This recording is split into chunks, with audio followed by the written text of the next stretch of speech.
They called him the Great Communicator, the Gipper, Morning in America, a regular cowboy with a smile that could sell anything. But behind every great smile is a story someone doesn't want you to read. Today, we're reading it. Ronald Reagan, the 40th President of the United States, the man Republicans have been desperately trying to clone for 35 years. Saint Ronnie, the patron saint of tax cuts and cowboy hats. But here's a question nobody in Washington wants to answer. What did Reaganism actually do to ordinary Americans? Not in the speeches, not in the mythology, in the actual, documented, verifiable, historical record. Spoiler, it wasn't good.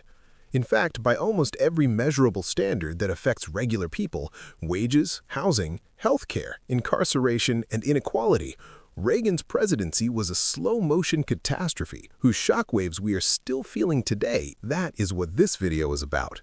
Grab a coffee. This is going to take a while. Before we can understand what Reagan broke, we need to understand what existed before him and why people were ready to believe in him. The late 1970s were genuinely rough. Inflation was brutal, oil shocks had hammered the economy, interest rates were pushing 20%. Jimmy Carter gave what history remembers as the malaise speech. He never actually used that word, but the mood was dark. America felt like it was losing. And then along came this guy, former actor, former California governor, a man who seemed to radiate the easy confidence of someone who had never doubted himself for a single second in his entire life. He didn't offer policy details, he offered a feeling. He offered Morning in America. That one line is the entire Reagan project in 20 words. It sounds like common sense. It is, in fact, one of the most consequential and destructive political ideas of the 20th century, but it came wrapped in such a warm, folksy package that millions of Americans, including working-class people whose lives it would make measurably worse, voted for it twice, by landslide. How did that happen, and what did it actually cost us? Let's go through it, chapter by chapter, policy by policy, victim by victim. Let's start with what Reagan is most famous for, his economic program. Reaganomics, also called supply-side economics, also called trickle-down economics, also called, by his own future Vice President George H.W. Bush, voodoo economics. That last nickname is the honest one. Here's the theory in its most basic form. If you dramatically cut taxes on wealthy people and corporations, they'll invest that extra money, create more jobs, grow the economy, and the benefits will trickle down to everyone else. Now, the intellectual backbone for this was something called the Laffer curve, developed by economist Arthur Laffer, apparently first sketched on a cocktail napkin for Dick Cheney and Donald Rumsfeld. The idea, cutting taxes at certain levels could somehow increase overall tax revenue because economic growth would more than compensate. Even at the time, serious economists thought this was magical thinking. It had never been proven, it had never been tested at the national scale, but it had one major advantage. Rich people loved it, and rich people fund campaigns. So here's the question. Did it work? Did the wealth trickle down? No. Definitively, measurably, historically, no. Let's look at the numbers. Between 1979 and 2021, average worker compensation increased about 18% in real terms. That's over 40 years. Meanwhile, CEO compensation, people at the very top of corporations, increased by over 1,400% in the same period. The incomes of the lowest 90% of Americans rose by 17% during the Reagan decade. The top 10% rose by 106%, not trickling down, gushing upward. And here's the kicker that Reagan supporters never want to discuss: the federal deficit. Reagan came into office railing against Jimmy Carter's deficits. He was going to be the fiscally responsible one. Cut spending, cut taxes, balance the budget. How? Because he slashed taxes but did not slash spending. Military spending alone nearly doubled, from $143 billion to over $280 billion in his first term, eventually averaging $523 billion. The spending cuts he promised on social programs he largely delivered, but the idea that those savings would offset the tax revenue lost never happened. Reagan actually had to raise taxes 11 times during his presidency to try to keep the lights on. 11 times. The man who made tax cuts the soul of the Republican Party raised taxes more than almost any modern president. They just don't teach that part in school. Here is perhaps the most damning single chart in modern American economic history. From the end of World War II through 1979, productivity and wages grew together. When American workers produced more, they earned more. The deal made sense. Then, starting around 1980, something snapped. Productivity continued to climb. Wages flatlined. The connection was severed, and it has never been restored. $7.25. That is not enough to afford a one-bedroom apartment in 93% of U.S. counties. The purchasing power of the minimum wage is lower today than it was when Reagan took office. That is not an accident. That is a policy choice that traces directly to Reaganomics and the philosophy that workers should take what they're given and be grateful. August 3, 1981, 12,000 federal air traffic controllers walk off the job. They want better equipment. Some of the radar they're using is outdated junk. They want shorter shifts. These are people responsible for planes full of human beings, and they're burning out. They want better pay. Reagan's response was immediate and theatrical. He walked to a podium and gave them 48 hours to return or be fired, permanently, barred from ever working for the federal government again. 11,345 people lost their jobs in one afternoon, and Reagan didn't stop there. He blacklisted them. These workers who had dedicated their careers to public safety could never work a federal job again. Now, it is technically true that federal employees are not legally allowed to strike. Reagan had a legal argument. But what matters, what historians and labor economists have documented exhaustively, is not the legal technicality. It's what the firing signaled to corporate America. The message was simple. If the President of the United States can crush a union with a single press conference, so can you. And corporate America heard that message loud and clear. Let that sink in. From 187 strikes in the year Reagan took office to 7 in 2017. A more than 95% collapse in workers' willingness to strike because they knew, from watching those air traffic controllers get discarded, that the power was entirely on the employer's side. And here's why this is not just an economic footnote. Unions are the mechanism through which ordinary workers could bargain for their share of the economic pie. They're why we have the 8-hour workday. They're why we have weekends. They're why we have child labor laws. When union power collapses, the balance of power shifts entirely to employers. That is the world most Americans have lived in for the last 40 years. The irony? Ronald Reagan had himself been the president of a union, the Screen Actors Guild. He benefited from exactly the kind of collective bargaining he would spend his presidency dismantling for everyone else. Reagan's 1981 budget was a document of extraordinary cruelty toward the most vulnerable Americans. He slashed Medicaid, he cut food stamps, he tightened eligibility requirements for welfare in ways that removed hundreds of thousands of people from the rolls, including, crucially, people who were already working full-time but didn't earn enough to survive. His justification was a philosophical one. Reagan believed that safety net programs created dependency, that giving struggling people food assistance where healthcare didn't help them, it made them helpless, it destroyed their pride. This is an argument that only a person who has never been poor could make with a straight face, which is interesting because Reagan grew up poor. He apparently forgot, but Reagan didn't just cut social programs, he needed the public to want to cut social programs. So he gave America a villain. He called her the welfare queen. On the campaign trail in 1976 and again in 1980, Reagan repeatedly told the story of a woman in Chicago described as using 80 names, 30 addresses, 15 phone numbers, collecting welfare, food stamps, Social Security, veterans benefits for fake dead husbands. He claimed her tax-free income was $150,000 a year. He called her the welfare queen. The woman he was describing was real. Her name was Linda Taylor, and yes, she was a con artist who ran multiple fraudulent schemes. But the welfare fraud they could actually prove, under $9,000, not $150,000 a year.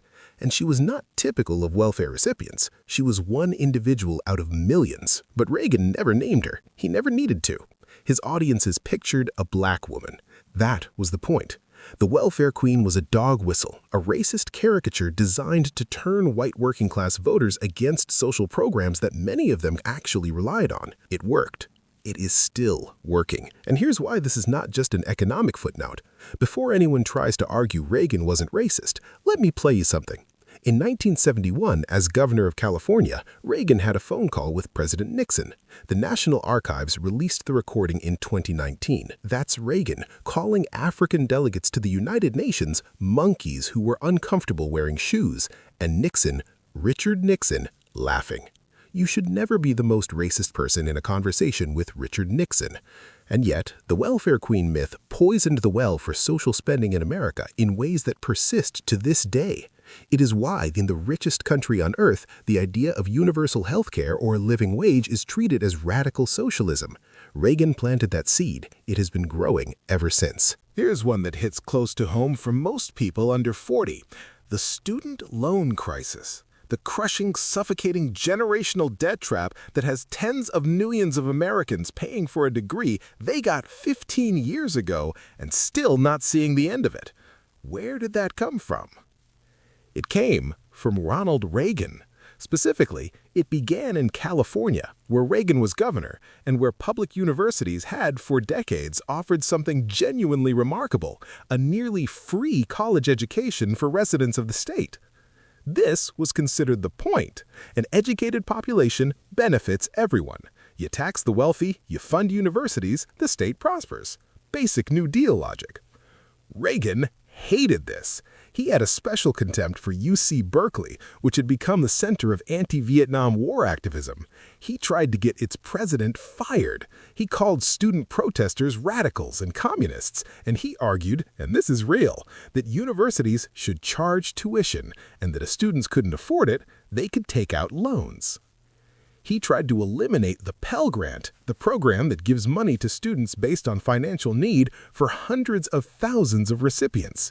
He succeeded in making loans the primary mechanism through which Americans access higher education.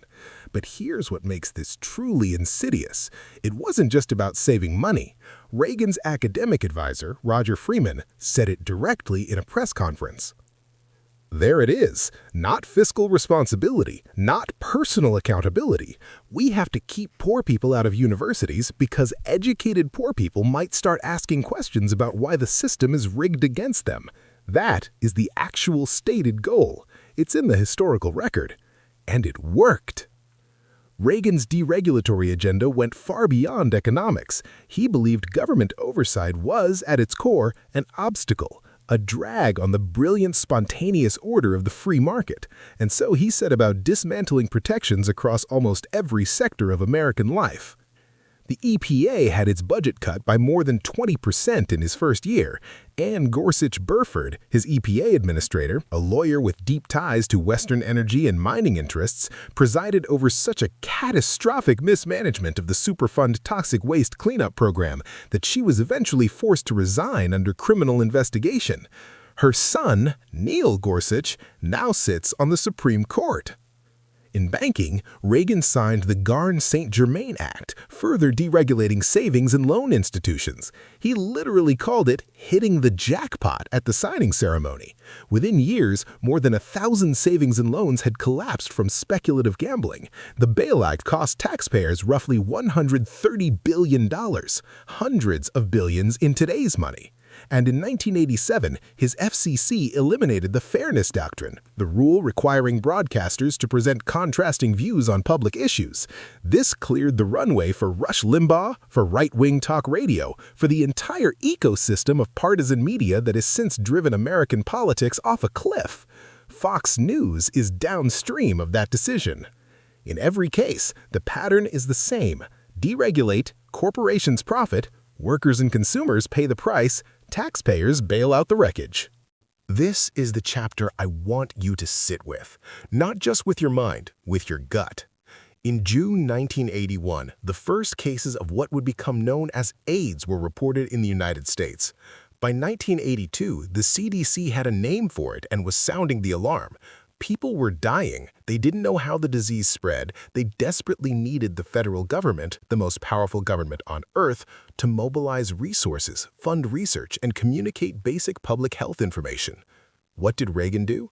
Nothing. For years. Literally nothing. He didn't mention it. His press secretary Larry Speakes made jokes about it at press briefings. Reagan's cabinet regarded the epidemic as a problem affecting gay men and drug users, people whose deaths to Reagan's evangelical-aligned administration were not merely unfortunate but arguably deserved.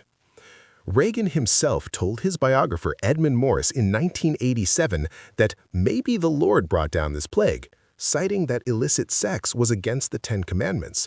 The President of the United States believed thousands of Americans dying of a disease was God's punishment for being gay, and he governed accordingly. By the time Reagan gave his first major speech dedicated to AIDS in 1987, 6 years into the epidemic, over 20,000 Americans had died. 20,000 people!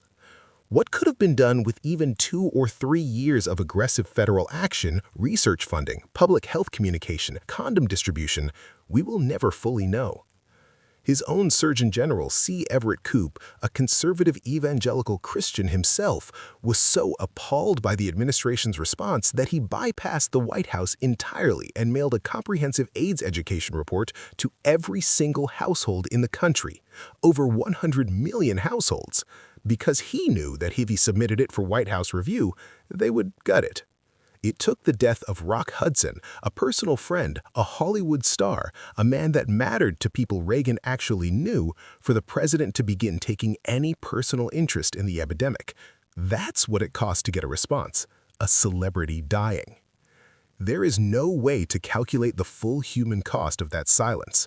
Researchers estimate that earlier action could have altered the trajectory of the epidemic significantly. What we know for certain is that Reagan repeatedly tried to cut funding for AIDS research in his budget proposals and was only stopped by Congress. He did not want to solve this problem. He wanted it to not be his problem. The AIDS crisis is not a footnote in Reagan's legacy. It is one of the central moral failures of his presidency, and it has been almost entirely airbrushed out of his mythology. In 1982, Reagan declared a war on drugs. He nearly doubled federal drug enforcement spending while simultaneously cutting funding for treatment and education programs, because this was never actually about reducing drug use. It was about social control. The centerpiece of Reagan's drug war was the Anti-Drug Abuse Act of 1986, which created mandatory minimum sentences and, most infamously, established a 100-to-1 sentencing disparity between crack cocaine and powder cocaine. Crack was prevalent in poor urban black communities. Powder cocaine was prevalent among wealthy, mostly white users. The same drug, different form, 100 times the punishment. The racial targeting wasn't subtle. A 1991 U.S. Sentencing Commission report found that over 90% of those sentenced under federal crack laws were black, despite surveys showing most cocaine users were white. Reagan's fingerprints are on 2 other pieces of legislation that reshaped the justice system in ways most people don't connect back to him. The 1984 Bail Reform Act allowed judges to deny bail to defendants not just as flight risks, but if a judge simply felt they might re-offend. This unleashed a wave of pretrial incarceration. Today, it's routine for people to sit in jail for a year or more awaiting trial because they can't afford bail, not because they've been convicted of anything. The 1984 Sentencing Reform Act stripped judges of discretion and imposed mandatory sentencing guidelines, forcing courts to impose harsher sentences than they otherwise would have. Reagan called this fairness. In practice, it meant the system had fewer mechanisms to show mercy and many more mechanisms to punish. And shockingly, despite all of this, despite imprisoning hundreds of thousands of people, despite mandatory minimums and drug task forces and zero tolerance, drug use doubled while Reagan was in office. His drug war did not reduce drug use. It did not reduce drug supply. It filled prisons with black men, enriched the private prison industry, and empowered prosecutors, which may, in fact, have been the point. And then there's the scandal, the one that should have ended his presidency, the one that in any other era might have resulted in impeachment, the Iran-Contra affair. Here's the setup. In Lebanon in the mid-1980s, American hostages were being held by Hezbollah, a group backed by Iran. Congress had explicitly banned the United States from selling weapons to Iran, a state sponsor of terrorism. The Reagan administration's explicit policy was, we do not negotiate with terrorists.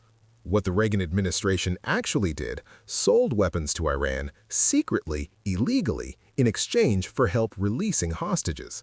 They charged inflated prices, and then they took those profits from an illegal arms sale and secretly funneled them to the Contras, a right-wing militia in Nicaragua, in direct violation of the Boland Amendment, which Congress had passed specifically to prevent U.S. involvement in overthrowing Nicaragua's government. So, illegal arms sales, violating Congress's explicit prohibition on funding regime change, using hostage negotiations to privately enrich a shadow foreign policy operation. The whole thing was run by Oliver North out of the National Security Council, with documents shredded, witnesses perjuring themselves, and cover stories prepared. And here's the thing about the Contras that tends to get lost in the procedural details. The Contras were not freedom fighters. They targeted healthcare clinics, they assassinated healthcare workers, they attacked civilians, they tortured and executed children. This is documented. These are the people Reagan called the moral equivalent of our founding fathers. When the scandal broke in 1986, Reagan's team destroyed thousands of pages of documents. North was convicted but received a favorable probation. George H. Bush, Reagan's vice president and former CIA director, later pardoned everyone involved. Investigators could never establish a direct, documented link from Reagan to the specific decisions, which is convenient. What investigators did find was that Reagan's supervision had been so lax, so conveniently absent, that the National Security Council felt free to operate as a criminal enterprise. The president either knew and lied, or was so checked out that his subordinates ran a shadow foreign policy for years without his knowledge. Neither option is reassuring. So, how does a president who tripled the national debt, kneecapped unions, gutted social programs, ignored an epidemic, and ran an illegal arms for hostages scheme leave office with a 63% approval rating? The answer is performance. Reagan was a professional performer. He understood instinctively what the camera wanted. He understood how to make people feel safe and proud and nostalgic for a version of America that may never have actually existed. He was, as the media called him, the Teflon president. Scandals didn't stick. Failures were framed as temporary setbacks on the road to mourning. He never appeared rattled. He was always genial, always folksy, always that reassuring smile. And crucially, he had mastered the dog whistle in a way that gave his most racially coded messages plausible deniability. Welfare queens, law and order, states' rights, jungle paths. He could signal to his base of Southern white conservatives exactly what he meant while presenting a kindly face to the broader public. Reagan also understood something that all the most effective demagogues understand. If you give people a story that flatters their self-image, they will believe it over evidence. Reaganism told white working-class Americans that their struggles were the fault of lazy welfare cheats and government overreach, not the corporations systematically cutting their wages and benefits. They believed it. Many still do. The reason this video is not just historical curiosity, the reason it matters in 2025, is that we never actually left Reagan's America. We've been living in the house he built ever since. Inequality. The top 10% of income earners in the U.S. now hold 72% of total national wealth. The bottom 50% hold 2%. The gap between rich and poor now rivals the Gilded Age. This did not happen by accident. It happened because the policies Reagan implemented and that every subsequent administration either maintained or expanded systematically transferred money from workers to owners. Healthcare. The United States is the only wealthy nation that does not guarantee healthcare to its citizens. Reagan's framing that government involvement in healthcare was socialism, that markets should determine who lives and dies, became so deeply embedded in the political conversation that universal coverage has been politically toxic for 40 years. Every American who has gone bankrupt paying medical bills is paying a Reagan tax. Homelessness. Before Reagan became governor of California, the state had a functioning public mental health system. He dismantled it, releasing thousands of patients into the streets. Then he repealed Jimmy Carter's Federal Mental Health Systems Act when he became president. The visible homelessness crisis in American cities, the people sleeping under freeways, in tent cities on sidewalks, have roots in that decision. We criminalize poverty rather than treat mental illness because Reagan decided that was the government's job. Mass incarceration. The United States now incarcerates more people than any nation on earth. Over 2 million people, disproportionately black and brown, are currently behind bars. The crack powder sentencing disparity Reagan created was not fully addressed until 2010, and its effects are still felt. The infrastructure of prosecutors, mandatory minimums, and pretrial detention that Reagan built has made mass incarceration the default American response to poverty. Climate change. Jimmy Carter put solar panels on the White House roof. Reagan had them taken off. He cut the EPA's budget and staffed regulatory agencies with industry insiders. He mocked conservation. He called acid rain controversial. The decade of inaction on environmental protection that Reagan presided over is a decade the planet cannot get back. The climate crisis we now face is measurably worse because of those lost years. Political polarization. When Reagan's FCC killed the Fairness Doctrine in 1987, it opened the door to fully partisan media. Rush Limbaugh launched his national show in 1988. The infrastructure for Fox News, for right-wing talk radio, for the entire outrage industrial complex that has made rational governance nearly impossible, that infrastructure was built on the foundation Reagan laid. And then there's the Republican Party itself. Every presidential candidate since 1989 has competed to be Reagan's heir, to be the one who captures that magic. Trump ran on Make America Great Again, which is just morning in America with the subtleties stripped away. The supply-side economics, the union busting, the racial dog whistles, the contempt for government. It's all Reagan. Reagan walked so Trump could run. The party he reshaped is still running in the direction he pointed it. So, here is the final accounting. Not of a cartoon villain, not of an obvious monster, but of a man who, through genuine ideological conviction, through willful blindness, through cynical political calculation, and through the willing cooperation of a wealthy donor class that knew exactly what they were buying, did profound and lasting damage to the United States of America. His economic program failed by its own stated goals. Government spending increased. The deficit exploded. He had to raise taxes repeatedly. The wealth never trickled down. His social agenda hurt the people who needed help most and built a mythology of personal failure that has kept Americans from demanding better from their government for 40 years. His drug war didn't reduce drug use. It just imprisoned hundreds of thousands of Black Americans and created the carceral state we live with today. His silence on AIDS cost tens of thousands of lives that didn't need to be lost. His administration broke the law in IRAN-CONTRA and got away with it because the people involved destroyed the evidence and a friendly vice president issued pardons.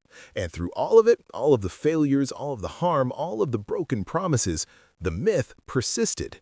Morning in America, the shining city on a hill, the Gipper. The myth persisted because the people who benefited most from Reaganism, the wealthy, the corporations, the donor class, had every incentive to maintain it, to fund think tanks, foundations, presidential libraries, and yes, hagiographic movies with Dennis Quaid, to keep the Reagan legend alive, because the Reagan legend is the permission slip for every supply-side tax cut, every union-busting campaign, every slash to the social safety net proposed by every Republican politician since 1989. The myth is not about Ronald Reagan the man, it's about the ideology. If Reagan was good, Reaganism was good. If Reaganism was good, we should do more of it. That's the logic. But we have 40 years of data now. We don't need to speculate about what Reaganism does to a country. We can see it. We live in it. And what it has done is concentrate wealth at the top to a degree unseen since the Gilded Age, while leaving working Americans, regardless of race, regardless of where they live, regardless of how hard they work, with wages that don't cover rent, healthcare they can't afford, and a government that treats them not as citizens to be served, but as a problem to be managed. That is the legacy of Ronald Reagan. And maybe, just maybe, it's time we stopped pretending otherwise. Thanks for watching. Share this, talk about it, because the first step to building something better is being honest about exactly how we got here.